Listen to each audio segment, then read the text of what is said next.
কি তৰ্ক কৰি আছে ৰ'ব মই আপোনাক বুজাই দিছোঁ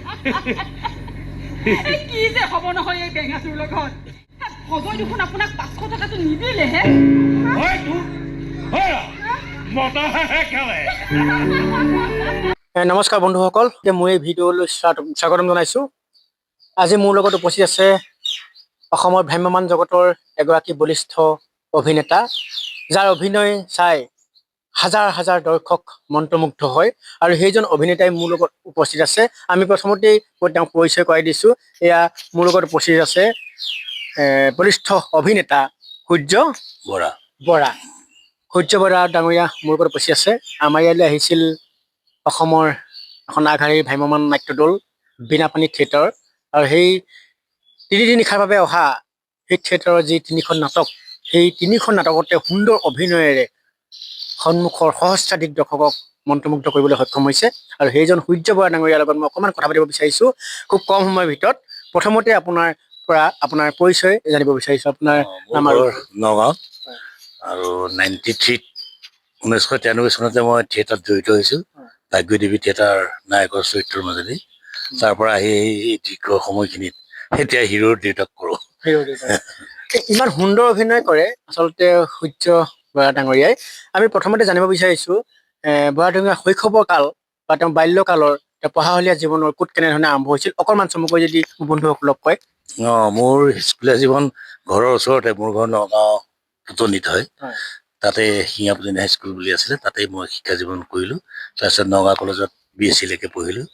তাৰ পৰা কি মন গ'ল, মাদ্ৰাজতে MA পঢ়িবলৈ, ইঞ্জিনিয়াৰিং পঢ়িব গুচি গৈছিলোঁ।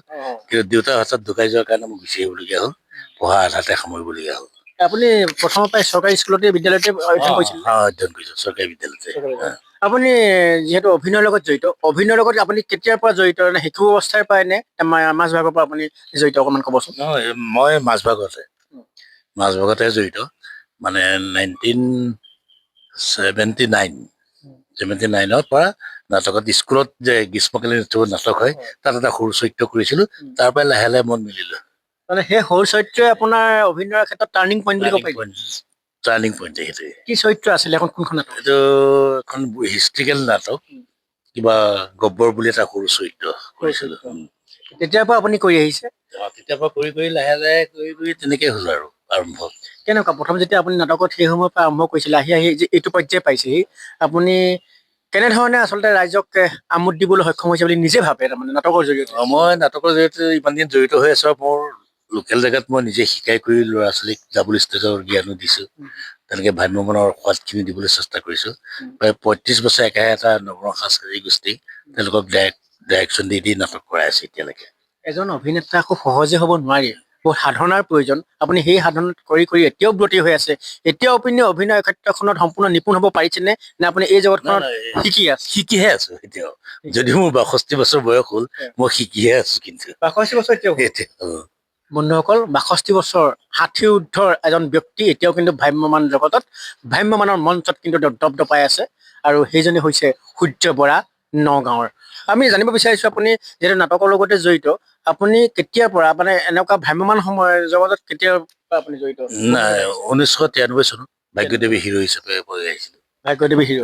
তাৰপিছত আপুনি একাধিক্ৰমে কি কৰি আছো? শংকৰদেৱ, আবাহন, বৰদৈচিলা, মুকুন্দ, শৰাইঘাট, তাৰ পৰা ব্ৰহ্মপুত্ৰ, সঞ্জীৱনী, হেঙুল, তাৰপিছত বীণাপানী। বহুখিনি আপুনি থিয়েটাৰত জড়িত হৈ আছে। বৰ্তমান শেহতীয়াকৈ আপুনি বীণাপানী থিয়েটাৰত জড়িত?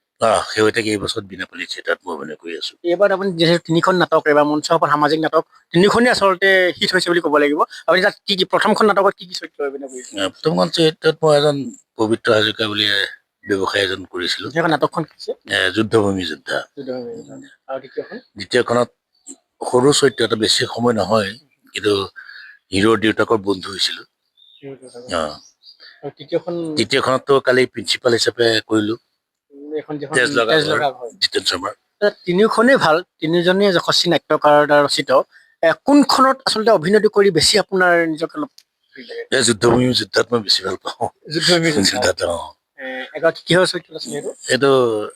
কোম্পানীৰ চাকৰিয়াল এজন ইঞ্জিনিয়াৰ, তেনেকুৱা আৰু পবিত্ৰ হাজৰিকা বুলি। আমাৰ ইয়াত কেনেকুৱা পালে? নাই, ভাল লাগিলে। মই ইয়াত গড়মূৰ বুলি কয় এইখিনি জেগা, এই প্ৰথমবাৰৰ কাৰণে আহিছিলোঁ। মানুহৰ মৰম চেনেহখিনিও বৰ ভাল লাগিলে আৰু ৰাইজৰ সঁহাৰিটো যথেষ্ট আছে। গতিকে নাটক কৰিও ভাল লাগিছে, থাকি ভাল লাগিছে, খাইও ভাল লাগিছে।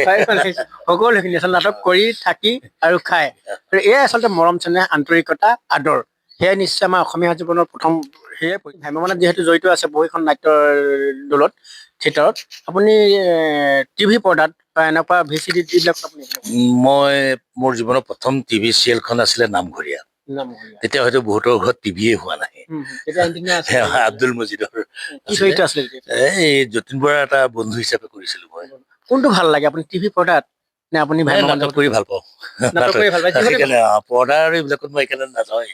এখনে চিনেমা কৰিছিলো ৰণাগিনী ৰূপা গাংগুলীৰ লগত আৰু তাৰপিছৰ পৰা মই শেষত আপোনাৰ পৰিয়ালৰ বিষয়ে জানিব পাৰিম মোৰ ল'ৰা দুজন আৰু মোৰ মিছেছ আছে ঘৰতে থাকে ঘৰতে আছে। সম্পূৰ্ণ পৰিয়ালৰ ফালৰ সহায় সহযোগ পোৱা হয় সম্পূৰ্ণ সহযোগ নাট্য সাহিত্যত নাটক কৰোঁতে মই বিয়া পাতিছো। নাটক কৰোঁতে মই ডাইৰেক্ট কৈছো ভ্ৰাম্যমানত থাকো, যদি পচন্দ হৈছে বিয়া হোৱা নহ'লে নাই। হাত ভৰি কেইটা ভাল কিন্তু শেষত এটা মাত্ৰ সংলাপ বন্ধুসকলক দি যাওক যিকোনো এখন নাটকৰ এয়া থিয়েটাৰ। আজি এটা মই সিদ্ধান্ত ললো, আঁঠুকাঢ়ি জীয়াই থকাতকৈ মৃত্যুবৰণ কৰাই ভাল। তহঁতে মোক বিচাৰি নাহিবি, ভয় নকৰিবি, মই নমৰো। মই ক'ৰবাত নহয় ক'ৰবাত থাকিমেই। যেনেকৈ মৰুভূমি থাকিলে নৈখন কাষতে বৈ থাকিব নালাগিব জানো? সূৰ্যবাদ ডাঙৰীয়া পুনৰ লগ পাম আৰু বহুখিনি কথা পাতিব থাকিলে। তেওঁ আচলতে বহুত ব্যস্ত, আকৌ পুনৰ নাটক আছে তালৈ যাব লাগিব, গতিকে বহুত ভাগৰুৱা টোপনি ক্ষতি, কিন্তু তাৰ মাজতে এইকণ সময় দিয়াৰ বাবে ধন্যবাদ। অসমৰ ৰাইজক শেষত কি ক'ব? সকলো ৰাইজলৈকে মোৰ ধন্যবাদ থাকিল। আপোনালোকে মৰম কৰিব আৰু আমি যাতে আপোনালোকৰ মৰম আশীৰ্বাদে জীয়াই থাকিব পাৰো। ডাঙৰীয়াৰ লগত কথা পাতিলো অসমৰ নাট্য জগতৰ বলিষ্ঠ অভিনেতা ভ্ৰাম্যমান নাট্য জগতৰ সূৰ্যবাদ ডাঙৰীয়ালৈ আমি পুনৰবাৰ আন্তৰিক ধন্যবাদ জ্ঞাপন কৰিছো। তেখেতৰ অনাগত দিনবোৰ সুখ হওক, মধুময় হওক আৰু তেওঁ বলিষ্ঠ অভিনয়েৰে অসমৰ লক্ষ লক্ষ দৰ্শকক আপ্লুত কৰক, এইখিনিকে কামনা কৰিছো আৰু ভগৱানে সদায় কুশলে ৰাখক। ধন্যবাদ।